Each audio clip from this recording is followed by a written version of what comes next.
करते हैं। थोड़ा आप चार्ज अप फील कर रहे हैं? चार्ज अप फील कर रहे हैं? सब जरूरी है आप सेशन को आगे लेके जाने में। सो फ्रेंड्स, आप सभी जानते हैं कि आयुर्वेद कितना महत्वपूर्ण है और कितनी उसकी खूबसूरती है आयुर्वेद की, ये हम सब समझते हैं। इसीलिए आज हम सब आईएमसी के साथ, राइट? सो इस आयुर्वेद के विज्ञान पे और ज्यादा प्रकाश डालने के लिए और ज्यादा हमारी जानकारी को बेहतर करने के लिए और ज्यादा हमें मोटिवेट करने के लिए आयुर्वेद के ऊपर हमारे बीच में आज जो शख्सियत मौजूद है वो है आपके अपने पसंदीदा doctor Himanshu ji, BAMS and international Ayurvedic coach. एक बार जोरदार तालियों से स्वागत करेंगे हम डॉक्टर हिमांशु जी का यहां पर स्टेज पर, जोरदार तालियों के साथ फ्रेंड्स।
मजा नहीं आया?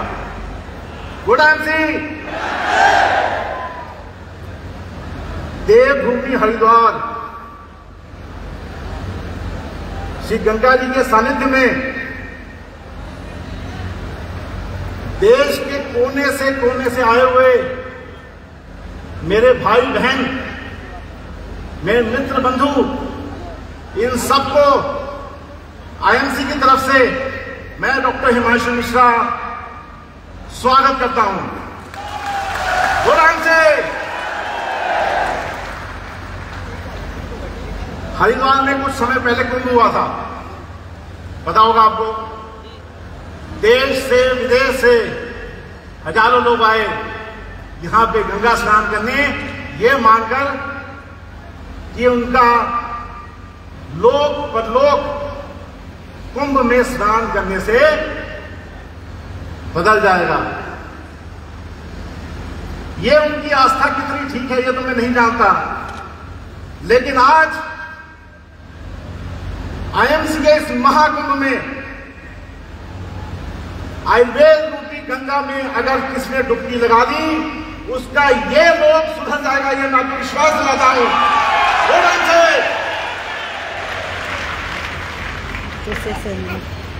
यहां से जब आप लोग वापस जाएंगे तो आप में ऐसा बदलाव आएगा, ऐसा चेंज आएगा आप में, आप खुद तो अपने आप को बदल ही रहेंगे। जिसको छुएंगे वो बदल जाएगा, जहां बैठेंगे वहां का माहौल बदल जाएगा, जहां जाएंगे वहां कारवां बन जाएगा। आयुर्वेद जो है कोई दवाई नहीं है, आयुर्वेद कोई मेडिसिनल सिस्टम नहीं है। आयुर्वेद एक ऐसा लाइफस्टाइल है जिसको जीना पड़ता है, जिसको गोली की तरह खाना नहीं पड़ता, जीना पड़ता है। आपको जान के बड़ी हैरानी होगी इस बात की कि अगर लाइफस्टाइल थ्रू आयुर्वेदा फॉलो किया जाए तो आदमी अपनी इच्छा के अनुसार जीवन व्यतीत कर सकता है, निरोग जीवन व्यतीत कर सकता है और सदा अपने आप को यंग और एनर्जेटिक बना सकता है। बात सिर्फ इसकी नहीं है कि हमने स्वस्थ रहना है, बात सिर्फ इसकी नहीं है कि हमने स्वस्थ रहना है, हमें स्वस्थ के साथ समृद्ध भी रहना है।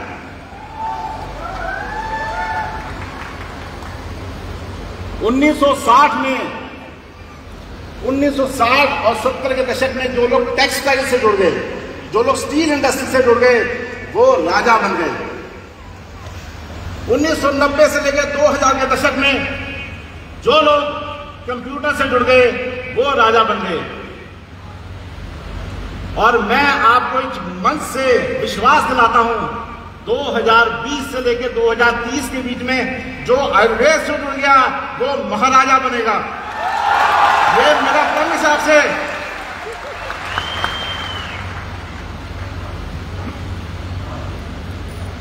एक बार तालियों की गड़गड़ाहट से मुझे बताइए कौन महाराजा बने आए यहां?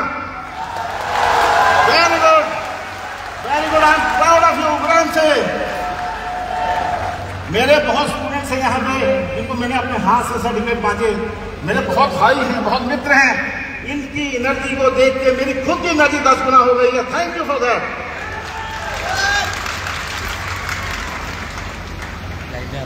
ओलंपिक्स के बारे में आप सब लोग जानते हैं।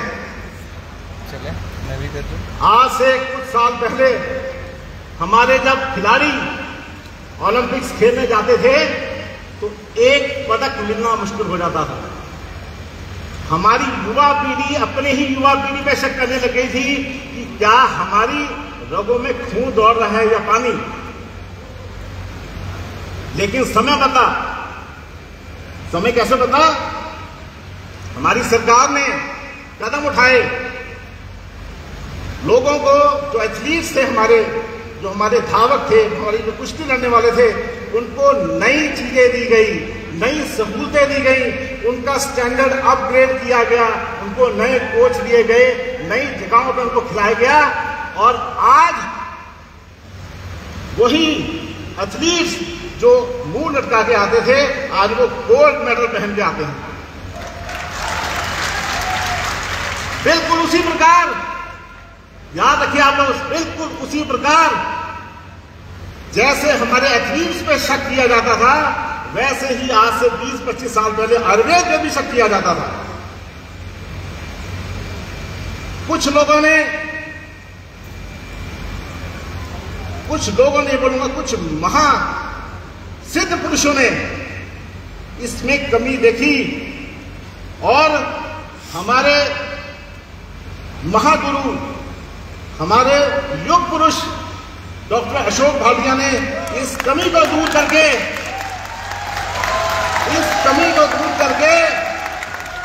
हमारे रॉ मटेरियल, हमारी पैकिंग, हमारी क्वालिटी, हमारी ट्रांसपोर्टेशन, हमारा वेयर हाउस इंटरनेशनल स्टैंडर्ड्स को बनाया। और क्या ये सब कुछ मिलने के बाद अब आप एम्स को गोल्ड मेडल दे सकते हैं? अगर हमारे एथलीट्स को डेवलपमेंट करने के बाद वो हमें गोल्ड मेडल देने के लायक हो सकते हैं, तो क्या सुख सुविधाएं संपन्न आईएमसी को अपने साथ मिलाकर क्या हम लोग दिन में और रात में चार गुनी मेहनत नहीं कर सकते? आज मैं आपको एक कुछ बात बताना चाहूंगा। आईएमसी में और आयुर्वेद में कोई अंतर नहीं है।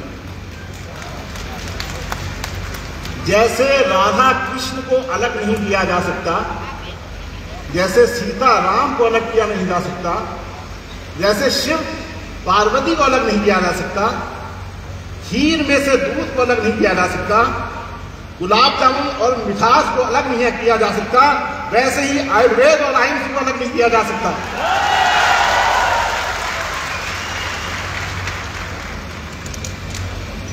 आयुर्वेद एक ऐसी साइंस है, एक ऐसा ज्ञान है जिसको अपने अंदर उतार के आप अपनी खुद की, अपनी फैमिली की, अपनी समाज की और अपने राष्ट्र को बदलने की ताकत रखते हैं। भारत को सोने की चिड़िया बोला जाता था, हाँ कि ना? सोने की चिड़िया को मिट्टी की गुड़िया बना दिया गया बाहरी इन्वेडर्स की वजह से। अंग्रेजों ने, मुगलों ने, सबने मिलकर भारत को ऐसा लूटा कि सोने की चिड़िया फड़फड़ाने के अलावा कुछ नहीं कर पाई। और वो लूटना क्या था? सोना तो लूटा, सोने को बनाने वाली फैक्ट्री जो थी, सोने को बनाने वाला जो सोर्स था, वो था हमारा ज्ञान, हमारा विज्ञान। उसको लूटा गया। हमारी बड़ी बड़ी लाइब्रेरीज को, हमारी तक्षशिला को आग लगा दी गई। 1 महीने तक किताबें चलती रहीं, वहां हुआ हमारा असली नुकसान। लेकिन एक नुकसान है जो वो लोग नहीं कर पाए, वो नुकसान आयुर्वेद का नुकसान वो लोग नहीं कर पाए। आयुर्वेद का ज्ञान जैसे 5000 साल पहले समृद्ध था, आज भी 5000 साल बाद भी उतना ही समृद्ध है। अगर आप सब लोग अपने बच्चों को दोबारा से ये पढ़ाना चाहते हैं कि भारत देश सोने की चिड़िया है, तो दोबारा से वो ज्ञान हमें अपने आपस में बांटना पड़ेगा, वो ज्ञान एक दूसरे का साझा करना पड़ेगा, वो ज्ञान को इतना बनाना पड़ेगा कि दोबारा हमारा देश सोने की चिड़िया कहलाए। और वो एक ही रास्ता है, वो है आयुर्वेद। इलेक्ट्रॉनिक्स के लिए चाइना प्रसिद्ध है, टेक्नोलॉजी के लिए जर्मनी प्रसिद्ध है, कारों के लिए कुछ और प्रसिद्ध है। हर एक कंट्री का कुछ ना कुछ प्रसिद्ध है। भारत का क्या प्रसिद्ध है? आयुर्वेद। अगर हमें देखा जाता है इज्जत की नजरों से, तो सिर्फ आयुर्वेद की वजह से। अगर आप लोग ये भूल गए तो कोई भी हमें इज्जत की नजर से नहीं देखेगा। यही एक इकलौता ज्ञान है जो हमारा अपना है, खुद का है। हमारे ऋषियों ने अपने हजारों साल गवाकर हमें ये ज्ञान दिया है, और इस ज्ञान के बलबूते दोबारा हम सोने की चिड़िया बन सकते हैं, दोबारा आकाश में फहरा सकते हैं अपना परचम। जोर से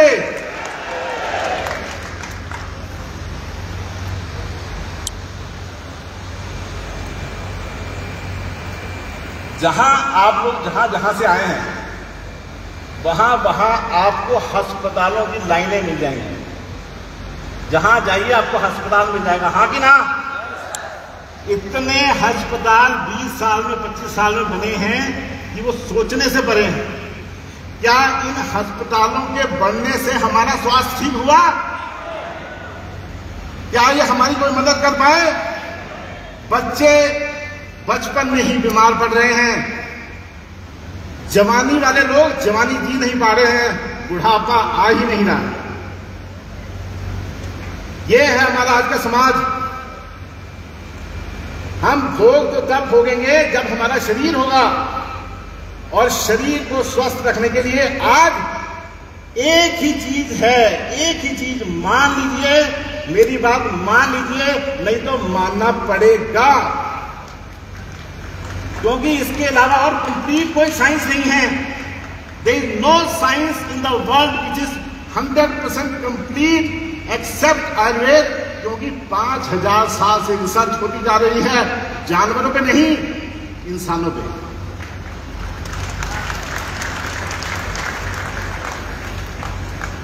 आप लोग सोच भी कैसे सकते हैं कोई और दवाई खाने के लिए? बनाने वाला मेरे जैसा कोई हिमांशु, खाने वाला राम प्रसाद,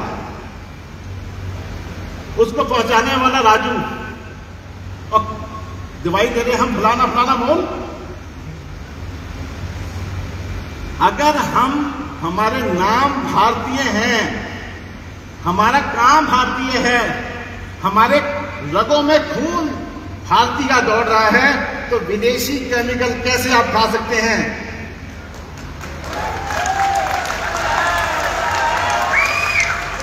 आप जितने लोग यहां बैठे हैं, आज आपको सब ने बूस्टर डोजेज लगवा रखी है कोरोना की, हाँ कि ना? आज मैं आपको आयुर्वेद की डोज देके जाऊंगा और वो परमानेंट रहेगी। ये डोज कम नहीं होगी, इसमें बूस्टर डोज की जरूरत नहीं पड़ेगी। रोज प्रतिदिन बढ़ती रहेगी, रोज बीमारी से घटती रहेगी। अस्पताल भरे पड़े हैं, क्लिनिक भरे पड़े हैं, क्या इलाज मिल पा रहा है? नहीं। आज कोरोना आया, H1N1 वायरस आया, डेंगू आया, अलग अलग तरह की बीमारियां आ रही हैं। हम कितने वायरस के लिए टीके लगवाएंगे? कितनों की दवा खाएंगे? 2 लाख तरह के वायरस अभी आने बाकी हैं, और वो वायरस में भी अलग अलग तरह के म्यूटेशंस होते हैं। उनकी तो गिनती छोड़ दीजिए, अनगिनत बीमारियां हैं। खाते खाते थक जाएंगे, टीके लगवाते लगवाते थक जाएंगे, ना बीमारी खत्म होगी ना हम। क्या समाधान है कोई? जी, समाधान है। क्या है समाधान? आयुर्वेद और आयुर्वेद के जनित हमारी इम्यूनिटी, हमारी रोग प्रतिरोधक क्षमता को 20 गुना बढ़ाना ही हमारा सारा इलाज है। इसके अलावा कोई और इलाज नहीं। वैक्सीनेशन भी हमारी इम्यूनिटी के थ्रू ही काम करती है, कोई जादू नहीं है वो।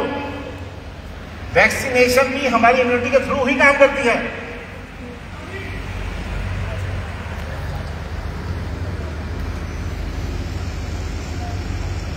आयुर्वेद में 6 चीजें मैं आपको अभी बता रहा हूं।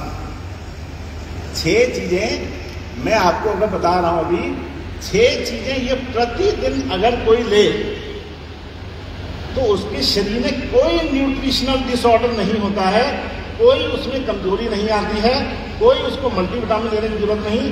सारी चीजें इन 6 चीजों से पूरी हो जाती हैं। वो कौन कौन सी हैं? पहला है पानी, दूसरा है गाय का दूध,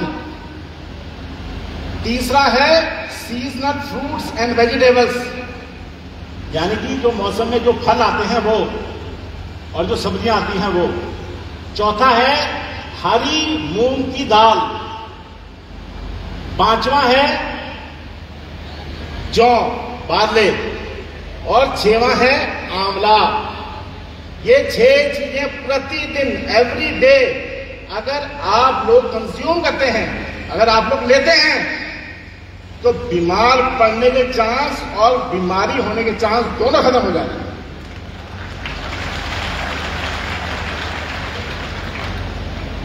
जिसके साथ प्रधानमंत्री हो, क्या उसको डर रहेगा? हमारा प्रधानमंत्री जो है आंवला है। आंवले को अपने अंदर डालिए और सब चोर उचक्के बाहर, सारी बीमारियां बाहर। ना कोई शरीर में कमी आएगी, ना कोई मन में कमी आएगी।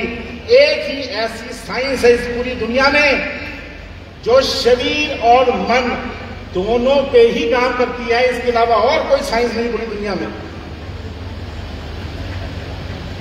तभी सबसे पहले मैंने लिखा we love Ayurveda, we love जब आप आयुर्वेद बोलते हैं तब आईएमसी भी बोलते हैं, आईएमसी बोलते हैं तो आयुर्वेद भी बोलते हैं। ये मैं आपको क्लियर कर चुका हूं। There is no difference between IMC and Ayurveda. तो आयुर्वेद की जब बनाया गया, इसको जब हम लोगों ने पूरी तरह इसको रिफॉर्म किया, तो क्या जरूरत थी आयुर्वेद की? क्या इसका कारण था कि क्यों आयुर्वेद की संरचना की गई, क्यों आयुर्वेद को बनाया गया? उसके पीछे देखिए, एम ऑफ आयुर्वेदा क्या है, आयुर्वेद का लक्ष्य क्या है। आज हम लोग लक्ष्य 2022 की बात कर रहे हैं। आज मैं भी एक लक्ष्य की बात कर रहा हूं, और वो लक्ष्य है आयुर्वेद का। और आयुर्वेद का लक्ष्य क्या है? स्वस्थस्य स्वस्थ रक्षणम, आतुरस्य विकार प्रशमनम च। अगेन, स्वस्थस्य स्वस्थ रक्षणम, आतुरस्य विकार प्रशमनम च। अर्थात जो व्यक्ति ऑलरेडी स्वस्थ है उसके स्वास्थ्य को मेंटेन करना, बनाए रखना, 100 साल तक उसको निरोग रखना, 100 साल तक जवान रखना, 100 साल तक एनर्जेटिक रखना, 100 साल तक रोग प्रतिरोधक क्षमता बनाए रखना इस आयुर्वेद।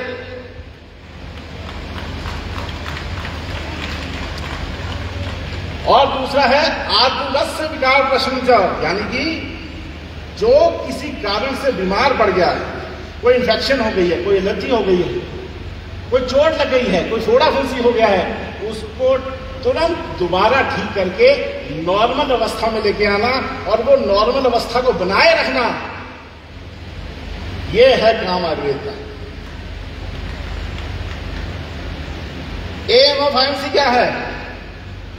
एम ऑफ आईएमसी बताइए। हमारे टैगलाइन क्या है? स्वस्थ जिंदगी, है कि नहीं? जब मैंने पहले बोला आईएमसी और आयुर्वेद एक है, इसका मतलब एक है, ये मैं सिद्ध कर रहा हूं, क्योंकि जैसे आयुर्वेद का प्रयोजन था स्वस्थस्य स्वस्थ लक्षणम, वैसे ही आईएमसी का है स्वस्थ जिंदगी। लेकिन आईएमसी उससे एक स्टेप आगे चली गई आयुर्वेद से। कैसे चली गई? उन्होंने कहा स्वस्थ तो है ही, हमने अपने बच्चों को, हमारे अपने एसोसिएट्स को, हमारे दोस्तों मित्रों को स्वस्थ के साथ समृद्ध भी बनाना है। तो आईएमसी का क्या हुआ? आईएमसी का एम है स्वस्थ जिंदगी एवं समृद्ध जिंदगी।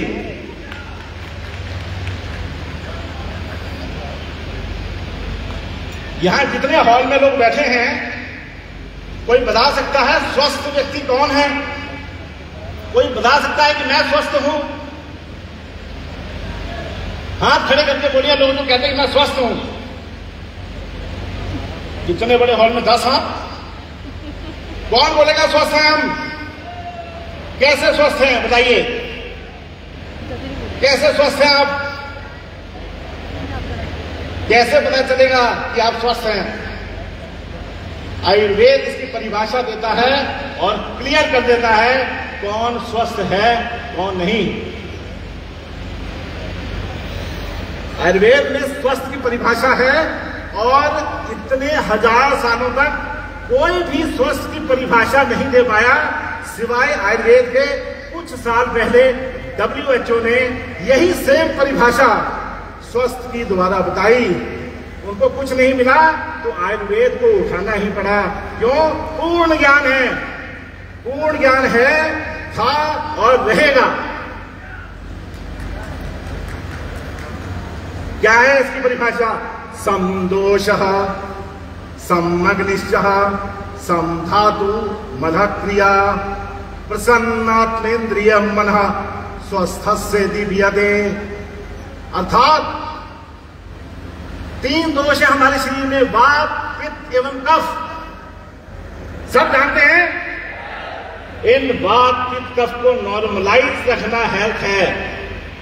समग्निश्चः, हमारे शरीर में धातुएं होती हैं, रस, रक्त, मांस, मेद, अस्थि, मज्जा, शुक्र, और एक जठराग्नि होती है, पेट की अग्नि। ये पेट की अग्नि और हमारी सारे शरीर की धातु की अग्नि को नॉर्मलाइज रखना हेल्थ है। और क्या है? सम धातु, जो मैंने 7 धातुएं बताई, रस, रक्त, मांस, मेद, अस्थि, मज्जा, शुक्र, ये धातुएं जो हैं नॉर्मल अवस्था में रहनी चाहिए। यानी कि आदमी ज्यादा लंबा ना हो, ज्यादा छोटा ना हो, ज्यादा पतला ना हो, ज्यादा मोटा ना हो, खून ज्यादा ना हो, खून कम ना हो, मांस ज्यादा ना हो, मांस कम ना हो, स्किन बहुत ज्यादा खिंची हुई ना हो, बहुत ज्यादा ढीली भी ना हो। यानी कि 7 धातुएं नॉर्मल अवस्था में हो, उसको हेल्दी बोला जाता है। आगे है मलक्रिया। मलक्रिया मतलब पेट खूब साफ हो जाए, उसका भूख लगे, ये नहीं खाता रहे तो निकाले ना, ये भी मुश्किल है। और निकालता ही जाए, खाए ना कुछ। तो यानी कि नॉर्मल अवस्था जो है मलक क्रिया, वो भी नॉर्मल रहनी चाहिए। कौन कौन यहां मानते हैं कब्ज बहुत बड़ी बीमारी है? हाथ खड़ा करिए, मैं सबके हाथ देखना चाहता हूं। कब्ज बहुत बड़ी बीमारी है, हाँ कि ना? सबकी आवाज आनी चाहिए। कब्ज बहुत बड़ी बीमारी है, हाँ कि ना? झूठ है, सरासर झूठ। कब्ज कोई बीमारी ही नहीं है। पूरी आयुर्वेद शास्त्र में कब्ज नाम का वर्ड नहीं यूज किया हुआ, और आप लोग बोल रहे हैं कब्ज बीमारी है। कब्ज बीमारी मेरे जैसे डॉक्टरों ने बनाई है अपना धंधा चलाने के लिए।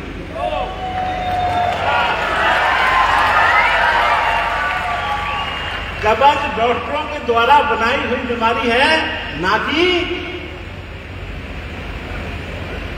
हमारे शास्त्रों में कहीं कब्ज का वर्णन नहीं है।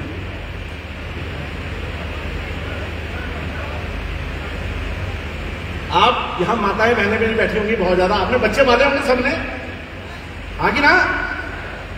बच्चे पाले होंगे आपने। बच्चा 4-4 दिन लैट्रिन नहीं जाता, 4-4 5-5 दिन, उसको कोई चिंता नहीं है। वो खा रहा, पी रहा, खेल रहा, कूद रहा। चिंता किसको है? माँ को।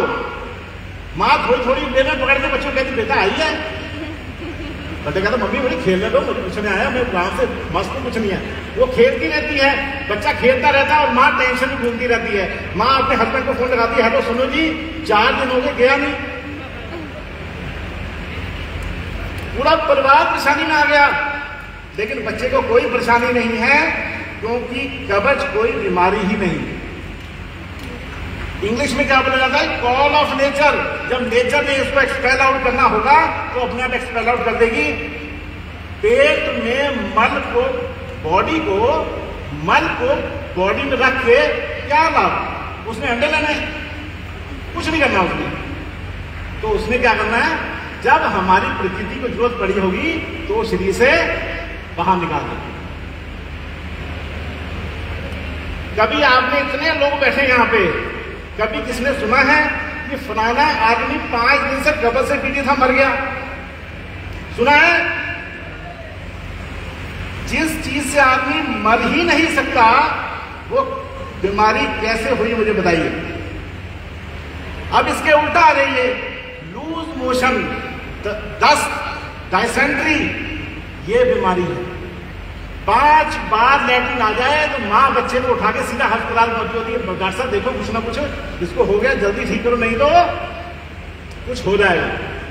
लेकिन कब्ज 6 दिन से है, आदमी मस्त घूम रहा है, कोई दिक्कत नहीं। कब्ज कोई बीमारी नहीं है, दिमाग में डाल लीजिए। जब कोई लेडीज, कोई जेंट्स, कोई बूढ़ा आदमी आके बोलता है कब्ज हो गई है, तो उसको अच्छी ना देखिए, उसको कहीं ना कहीं यहाँ पे नुक्स है, थोड़ा सा नुक्स आपको नजर आएगा यहां पे। और क्या है? जो व्यक्ति कम फाइबर खाता है, दालें कम खाता है, सलाद कम खाता है, खिचड़ी कम खाता है, गाय का घी कम लेता है, गर्म दूध कम लेता है, कसरत कम करता है, उसको नेचुरली कब्ज हो जाती है। ये सब चीज खाने वाले को कब्ज होती ही नहीं है। नेक्स्ट, प्रसन्नात्मेंद्रिय मना, यानी कि शरीर तो स्वस्थ हो ही, आदमी खुश भी हो, मन भी उसका प्रसन्न हो। आपने लोगों को ऐसे देखा हो, कई लोगों को, आप 10 मिनट ऐसे लोगों के साथ बैठ जाओ, लगेगा आत्महत्या कर लो। मैं खुद के चाचा जी के पास 10 मिनट गया, मैं बड़ी खुशी खुशी बताने गया कि मैंने नया घर ले लिया, ये मैंने नई गाड़ी ले ली, मैंने अपने बच्चे को बहुत अच्छे स्कूल में एडमिशन करा दी। तो चाचा जी का पीछे से जवाब आया, जाना तो 4 कंधे पे ही, क्या करना है। मैं फटाफट वहां से निकला और ये निचोड़ निकाला कि नेगेटिव आदमी को आप पॉजिटिव करते करते मर जाओगे, लेकिन वो पॉजिटिव नहीं होगा। ऐसे लोगों को छोड़ देना चाहिए, ऐसे लोगों को भगवान के हवाले करना चाहिए, क्योंकि भगवान भी उसे तंग है, इसलिए भेज देता कि जाओ। तो ऐसे लोगों से दूरी बना के रखिए, बच के रहिए।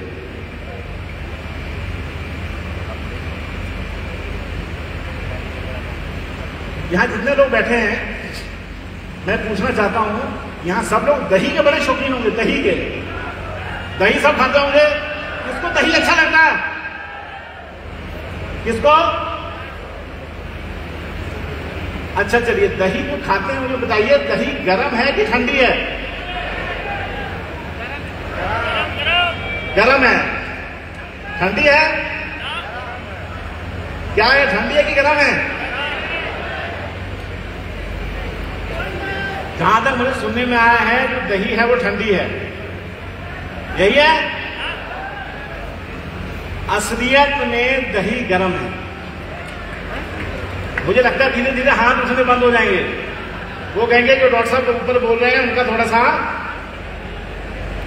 लेकिन शास्त्रोक्त बात मैं आपको बता रहा हूं, कोई मन घड़ंत चीज मेरी नहीं है।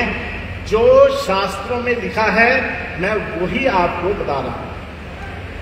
दही विषंदी है, बेकार चीज है, यूजलेस है। जो दही खाते हैं उनको बड़ा दुख हो रहा होगा उनको। अब तो लोगों ने कंफर्म कर दिया कि डॉक्टर साहब का दिमाग थोड़ा सा,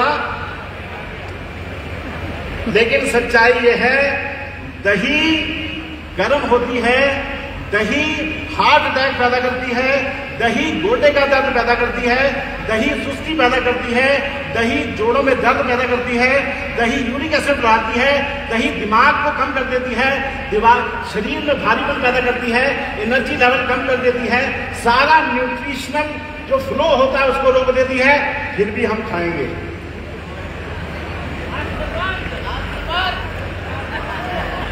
खाएंगे। अब कोई ना कोई विकल्प तो बताना पड़ेगा, नहीं तो सब नाराज हो जाएंगे। अब विकल्प यह है, उसी दही की पतली लस्सी, छाछ, मट्ठा अमृत है। यह है आयुर्वेद। छोटी छोटी चीज से हम विष बना देते हैं, छोटी छोटी चीज से हम अमृत बना देते हैं। एक पानी की बूंद अगर तवे पे गिर जाए, गर्म तवे पे गिर जाए तो भाप बन के उड़ जाती है। वही एक बूंद अगर कमल पे गिर जाए तो मोती जैसी फील होती है। वही एक बूंद एक मृत व्यक्ति के मुंह में गिर जाए तो गंगा समान होती है। और वही एक बूंद अगर सांप के मुंह में गिर जाए तो विष समान होती है।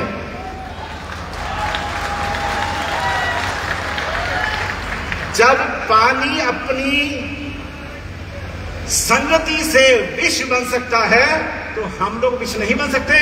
इसलिए अपनी संगति सोच समझ के तय करिए।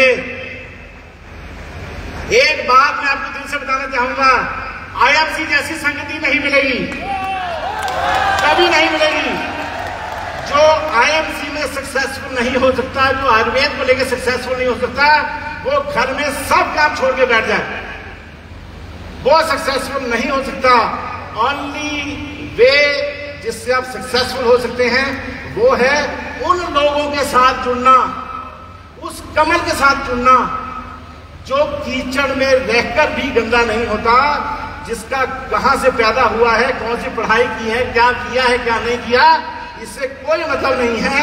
अगर हम लोग बुरी चीजों से दूर रहेंगे, बुरी संगतों से दूर रहेंगे, तो वही कमल का फूल धन की लक्ष्मी के चरणों में चढ़ेगा। वो कमल बनना है हम लोगों ने जो विष्णु जी और लक्ष्मी के चरणों में चढ़े, ना कि वो मिट्टी में दफन होके रह जाए। अपनी संगति सोच समझ के तय करिए। जो संगति आप तय करेंगे भविष्य उसका उसके अनुसार तय होगा। हजारों कंपनियां हैं दुनिया में। क्या आपने कभी सुना है कि कोई कंपनी अपने बच्चों को, अपने एसोसिएट्स को ज्ञान दे? सुना है आपने? क्या ये प्रोडक्ट देगी, लो प्रोडक्ट बेचो, लो प्रोडक्ट बेचो, इसको बेचो, उसको बेचो। कोई ज्ञान नहीं देगा। क्यों? ज्ञान लेके आपकी बुद्धि खुल जाएगी और आप पंछी की तरह उड़ जाएंगे।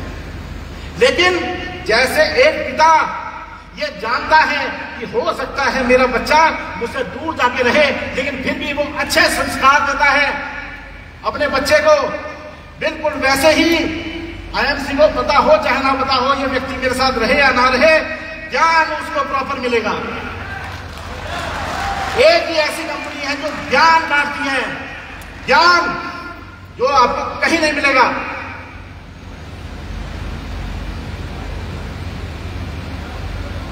पूरे देश विदेश में मुझे और पूरी टीम को भेजा गया कि आप हमारे एसोसिएट्स को ज्ञान दीजिए। जब वो मार्केट में जाते हैं तो उनको ज्ञान की कमी जो खलती है, उसकी वजह से वो ग्रो नहीं कर पाते, वो ज्ञान चाहिए उनको। वो ज्ञान बांटा गया। वो ज्ञान किसने बांटा? आईएमसी ने, और किसी ने नहीं।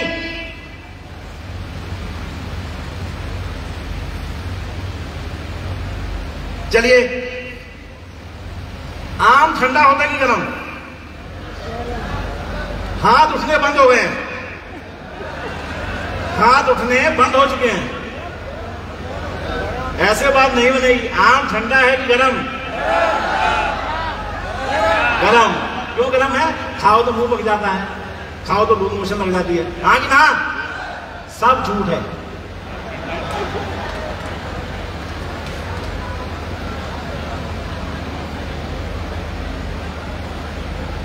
मुझे लगता है लोग असमंजस में पड़ गए हैं कि हॉल में बैठे कि बाहर जाएं।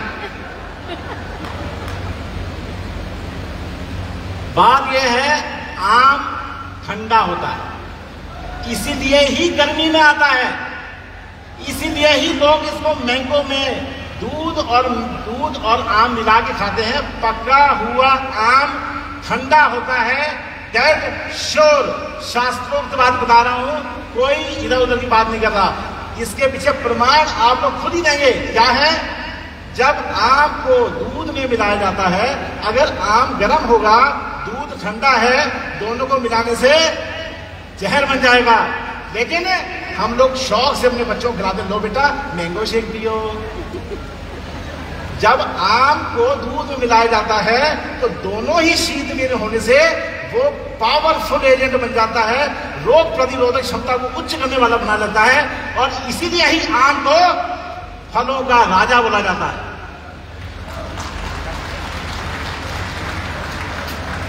जो मुंह पकता है, लूज मोशन लग जाती है, वो इसलिए लगती है क्योंकि आम पे केमिकल छिड़के होते हैं, कुछ फर्टिलाइजर छिड़के होते हैं और प्रिजर्वेटिव एजेंट छिड़के होते हैं, जिसको मुंह पे टच करने से मुंह पे छाले पड़ जाते हैं। अगर आम को अच्छी तरह धो के आप खाएंगे तो आपको ये प्रॉब्लमें नहीं आएंगी। अच्छा, शहद गर्म होता है कि ठंडा? अब गड़बड़ है, अब तो काम खराब है। अच्छा चलिए छोड़िए, ठंडा गर्म के बाद छोड़िए। शहद असली है या नकली कैसे पहचानोगे? शहद असली है कि नकली कैसे पहचानोगे? बताइए। अरे जवान आदमी की भीड़ में बैठा हूं मैं।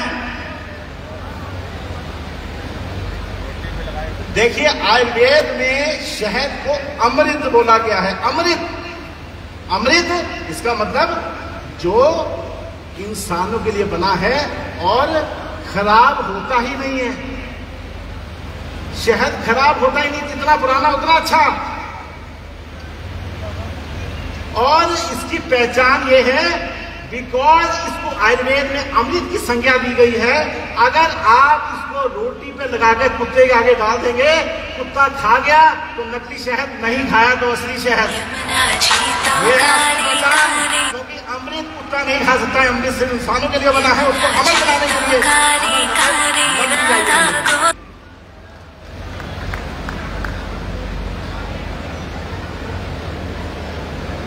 जो मक्खी शहद बनाती है वही मक्खी इसको नहीं खाती। कोई जानवर शहद को नहीं खाता सिवाय भालू के, क्योंकि वो हमारी जाति के आसपास बिलोंग करती है। इसीलिए शहद एक अमृत है और अमृत को सिर्फ इंसान खा सकता है अपनी आयु को बढ़ाने के लिए। खुद सोचिए, जो शहद खुद ही खराब नहीं होता वो हमें कैसे खराब होने देगा? बताइए। ये है पावर ऑफ आयुर्वेद। अरे पावर ऑफ आयुर्वेद छोड़िए, हम नहीं चाहते हुए भी आयुर्वेद से जुड़ना पड़ेगा। नहीं चाहते हुए भी अगर हम कट्टर प्रतिद्वंदी हैं आयुर्वेद के, तब भी हमें आयुर्वेद से जुड़ना पड़ेगा, क्योंकि जब आप पैदा होंगे तब आप समझ नहीं होगी। आपको क्या खिलाया जाएगा? शहद। कैसे बचोगे? कोई ऐसा व्यक्ति है जो बिना शहद खाए पैदा हो गया? खाते ही सबसे पहले क्या दिया गया? शहद। हाँ जी, ठीक है जी। क्यों दिया गया? अमृत है, अमृत। और जितनी माताएं, बहनें, बच्चे जितने यहां बैठे हैं, नोट कर लीजिए, बच्चों के लिए शहद से अच्छा ना कुछ था, ना कुछ है और ना कभी होगा। बच्चा सुबह उठे, ब्रश बाद में करे, उंगली में हाथ लेके चटा दिए शहद, उसको बच्चा बीमार पड़ना बंद हो जाएगा, आपका खून पीने लग जाएगा। वैसे भी 2002 के बाद बच्चा पैदा होने बाकी हो गए, सीधा बाप ही पैदा होते हैं।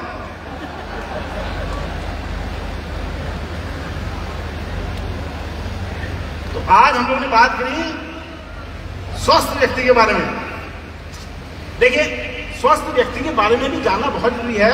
कई लोग मानसिक तौर से अस्वस्थ होते हैं, कई लोग शारीरिक तौर से अस्वस्थ होते हैं। अब कोई व्यक्ति यहां बैठा हुआ, मान लीजिए मैं उससे पूछूं कि भाई साहब आपका नाम क्या है, और वो मुझे मारने लग जाए, गालियां देने लग जाए, तो क्या वो स्वस्थ है? क्या वो स्वस्थ है? कोई व्यक्ति कहे मैं घर से बिल्कुल बाहर नहीं जाऊंगा, अपने आप को लॉक करके घर में बैठा रहूंगा, क्या वो स्वस्थ है? क्यों? क्योंकि लिखा हुआ है प्रसन्नात्मेन्द्रिय मनः, यानी कि नीचे देखिए physical, mental and social wellbeing. Social जो एक्टिव नहीं है, जो घर से बाहर नहीं जाता, लोगों से बात नहीं करता, किसी से बात करने में लड़ाई झगड़ा करता है, उल्टी सीधे बातें करता है, वो हेल्थी आयुर्वेद के अकॉर्डिंग नहीं है। मैंने अभी कुछ महीने पहले साउथ में लेक्चर देने गया, वहां पे मेरी बात चल रही थी, तो मैं यही स्वास्थ्य के ऊपर बता रहा था। तो मैंने बोला कि कई लोग होते हैं एकदम शांत बैठे रहते हैं, लेकिन जब उसे पूछने जाओ तो लड़ने के लिए दौड़ते हैं। लेकिन वहां एक बहुत सज्जन पुरुष बैठा था, एकदम टांग पे टांग चढ़ा के बड़े ही अच्छे पोजीशन में बैठा हुआ था। मैंने उससे बात करी, मतलब भाई साहब क्या नाम है उसका? उसने बड़ी अच्छी तरीके से बताया, बड़ी अच्छी तरीके से बात करी। मैंने कहा ये तो हेल्थी व्यक्ति है। साथ वाला व्यक्ति बोलता डॉक्टर साहब ये हेल्थी नहीं है, ये इसलिए ऐसे बैठा है क्योंकि इसको बवासीर है। तो आप ये बता नहीं सकते किसी को, आप ये समझा नहीं पाएंगे किसी को कौन हेल्थी है कौन नहीं हेल्थी है। ये 3 चीज मान लीजिए और आपको हेल्थ वेल्थ दोनों चीज क्लियर हो जाएगी। अच्छा, मक्खन भारी होता है कि हल्का? कोलेस्ट्रॉल को बढ़ाता है कि कम करता है? एक हाथ नहीं खड़ा हुआ। हम जब कोलेस्ट्रॉल हाई होता है, डॉक्टर के पास जाते हैं, तो डॉक्टर क्या बोलता है? डॉक्टर क्या बोलता है? मक्खन बंद कर लो, तेल घी बंद कर लो, बिल्कुल बिल्कुल नहीं खाना, कोलेस्ट्रॉल बढ़ जाएगा, हार्ट अटैक हो जाएगा, ये हो जाएगा, वो हो जाएगा। हाँ कि ना? सच्चाई ये है,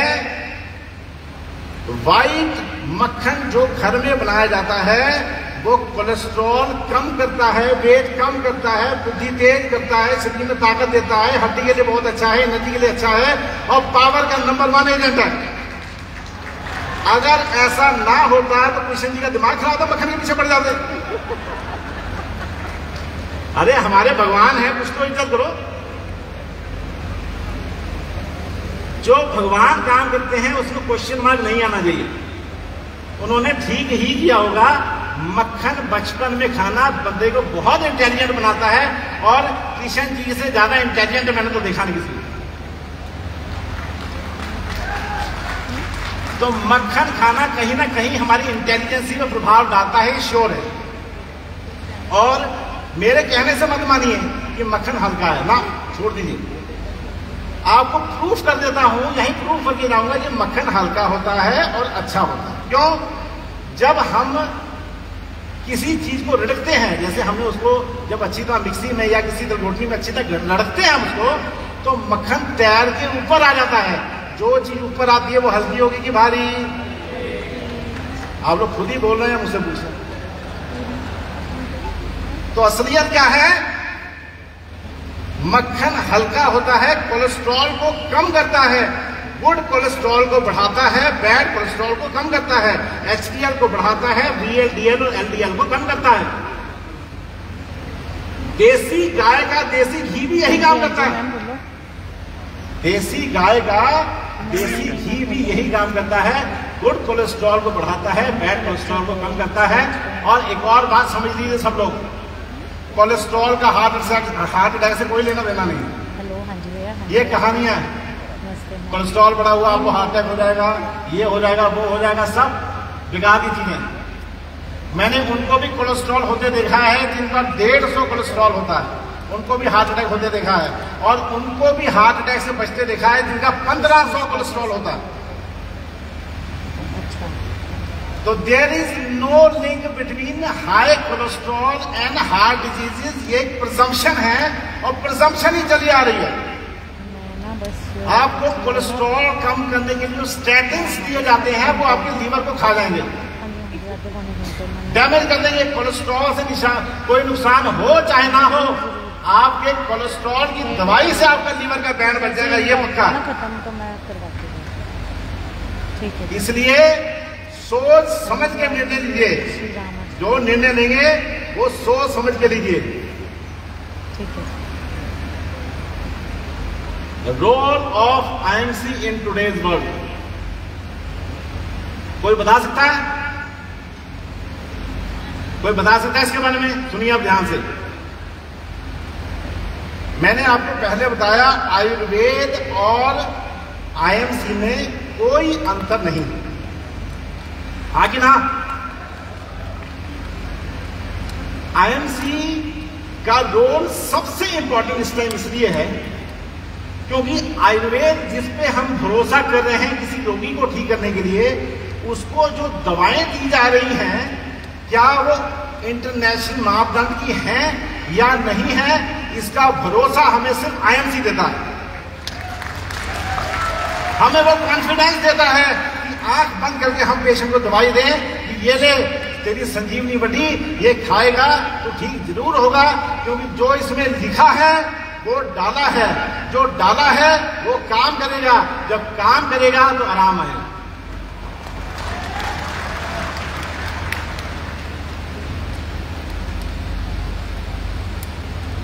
आयुर्वेद का जो डेवलपमेंट है वो कहाँ रुकी, मैं आपको बताता हूँ।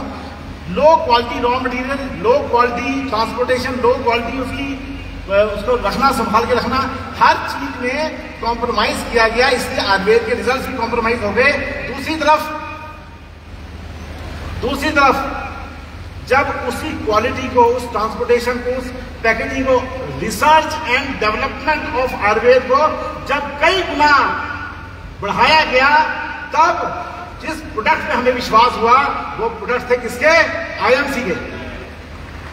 और यही विश्वास आज हमें देश के हर कोने में, देश के हर जगह पे इसको पहचान पे हमें खुशी देता है, एनर्जी देता है, कॉन्फिडेंस देता है कि जो हम दे रहे हैं वो 100% प्योर और इफेक्टिव है। क्या इतना काफी नहीं है हमारे लिए?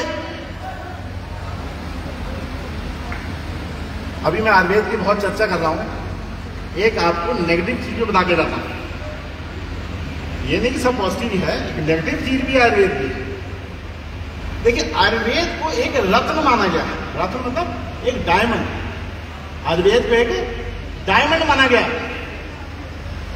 जब तक अपने पास है तब तक बहुत अच्छा है, लेकिन जब दूसरे के पास चला जाता है तो वो ईर्ष्या का कारण बन जाता है। अपने प्रतिद्वंदियों से, अपने जो आपके शुभ चिंतक नहीं हैं, उनसे पहले आयुर्वेद में परंगत हो जाइए, उससे पहले आयुर्वेद में टॉप लीडर बन जाइए, उससे वो एज ले लीजिए जो आपको सदा उससे आगे रखेगा। अपने प्रतिद्वंदी को इसकी नॉलेज पास ऑन मत होने दीजिए। अपना आयुर्वेद का रतन अपने पास रखिए, ज्ञान वर्धन करिए एक दूसरे का, जिससे कि हम लोग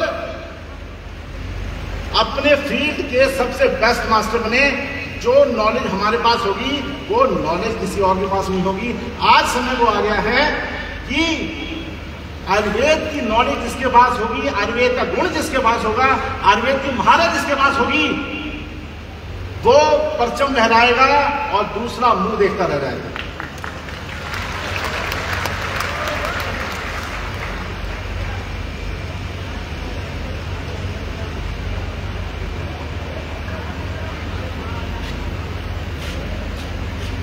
लास्ट 10 मिनट में लेना चाहूंगा आपको। यूक्रेन की लड़ाई चल रही है, रशिया के साथ, जानते हैं, हाँ कि ना? लोगों की कमी की वजह से, सोल्जर्स की कमी की वजह से यूक्रेन के आदमियों ने, जिसने कभी बंदूक नहीं उठाई थी, वहां की लेडीज ने जिसने कभी बंदूक नहीं उठाई थी, वो बंदूक उठा के लड़ रही हैं। किसके लिए? किसके लिए? देश के लिए, हाँ कि ना?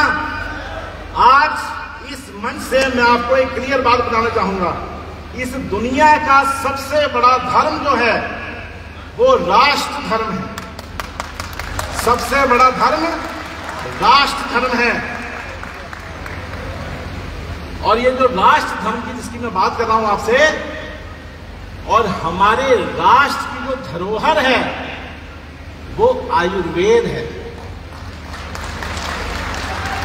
तो आपको आयुर्वेद को फैलाना चाहिए। ये मैं आपको बता नहीं रहा, ये मैं आपको बता रहा हूं कि आपका धर्म है। पहला धर्म ये है आपका कि आप आयुर्वेद को जन जन तक पहुंचाएं और आयुर्वेद का परचम हर जगह लहराएं, आईएमसी का परचम हर जगह लहराएं। ये राष्ट्र धर्म है आपका। राष्ट्र धर्म से ऊपर कुछ नहीं।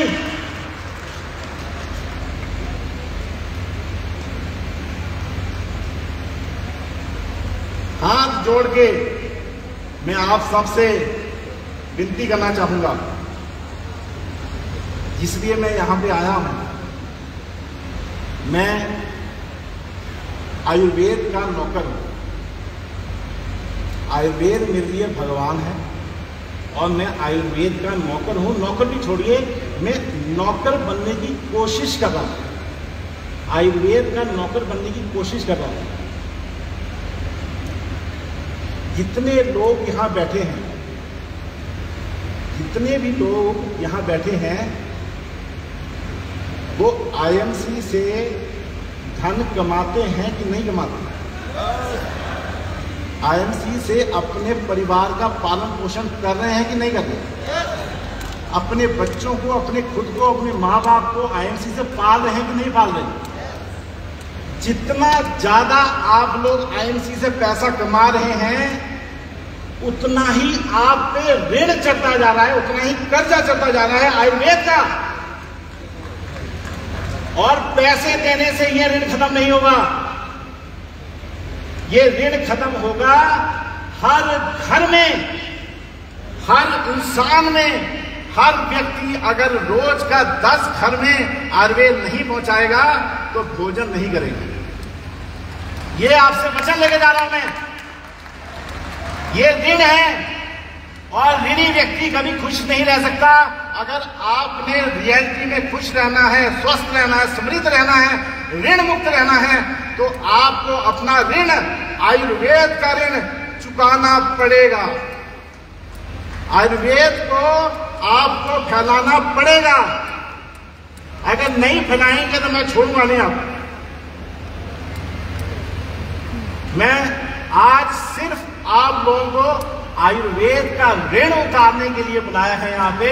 आपको मैं यहाँ आया हूँ ये याद दिलाने के लिए कि एक ऐसा ऋण लिए घूम रहे हैं आप लोग जो ऋण चुकता नहीं हो रहा, ब्याज पे ब्याज चढ़ा जा रहा है।